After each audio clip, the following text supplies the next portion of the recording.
السلام علیکم۔ اب پاکستان میں کیا ہوگا؟ تازہ ترین حالات جو پاکستان میں چل رہے ہیں، صرف دو ہی سینیریوز میں دیکھ رہا ہوں۔ ایک یہ کہ یہ جو ٹروئکا ہے، باجوہ، جنرل فیض اور غفورے والا، یہ ٹروئکا پیوٹن کی طرح سکسیڈ ہو جائے گا اپنے مقصد میں، لیکن ان کے لیے سب سے مشکل چیز جو ان سی ہے وہ یہ ہے 2022 جب باجوہ ریٹائر ہوگا تب تک فائنینشلی ملک کو وائبل رکھنا، جو کہ مجھے بہت مشکل نظر آ رہا ہے۔ کرونا یا کوئی اور وبائی بیماریاں یا قدرت، اس کو بہت مشکل ہے کہ یہ سیٹل ہو سکے۔ امریکہ بڑا ٹائم بینگ ایک سٹاپ گیپ سی فائنینشیل سپورٹ رکھ سکتا ہے، اس سے زیادہ نہیں۔ امریکہ کے اپنے حالات اس بات کی اجازت نہیں دیتے، وہ بھی امریکہ چین کی ادھر انٹرفیرنس پاکستان میں روکنے کے لیے اور سی پیک کو جیپرڈائز کرنے کے لیے۔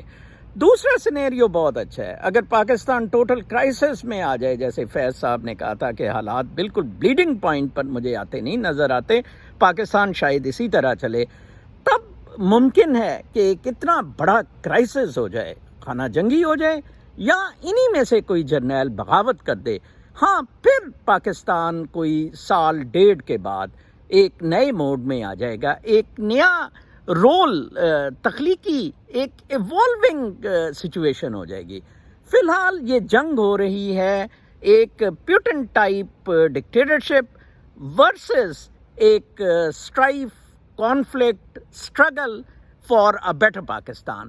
اور پیوٹن میں اس لیے کہتا ہوں کہ پیوٹن آئیڈیل ہے، یہ ریاض ٹھیکیدار ٹائپ تھانے داری جون سی ہے، اور چین جون سا ہے وہ ذرا تھوڑا سا ڈیفرنٹ ہے، کمیونسٹ پارٹی براڈر اسپیکٹرم پہ کام کرتی ہے۔ اور ادھر تو دیکھیں ریاض نے تو چیئرمین نیب کو لگایا، اور ایک آج مجھے پروسیکیوٹر بتا رہے تھے نیب کے کہ بہت کھلے عام ڈیلنگ جاری ہے، اس کیس کو بند کریں، اس کیس کو چلائیں، اس کیس میں یہ کریں، اس کیس میں وہ کریں۔ اپنا بہت خیال رکھیں، اللہ تعالیٰ آپ کو بہت خوش رکھے۔ پاکستان پائندہ باد۔